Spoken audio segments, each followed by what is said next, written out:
ఇక ఆయన రైతు భరోసా ఉంటుందో ఉండదో అని ఒకటే ముండమూసినట్టు ఆయన మాట్లాడుతూ ఉన్నాడు బండి సంజయ్. నువ్వేమీ ఆ బాధపడకు నాయన, భరోసా ఎవరు రైతు భరోసా తీసేస్తామని ఎవరు అనలే. మీకు చేతనైతే ఆ మోడీ గారి కాడ పోయి కూర్చొని ఏమన్నా ఉంటే సాధించుకొని రండి. కనీసం విభజన చట్టంలోని అంశాలనన్నా సాధించుకొని రండి.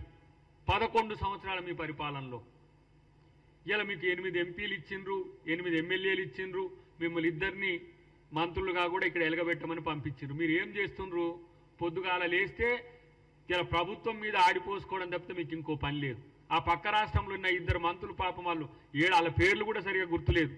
ఆంధ్రప్రదేశ్లో ఉండే కేంద్ర మంత్రుల పేరు. వారు పోయి ఏ విధంగా లక్షల కోట్లు, ఇలా మొన్న 1,00,000 కోట్లు దానికి అమరావతికి, వాళ్ళని చూస్తే సంతోషం అనిపిస్తుంది అట్లీస్ట్.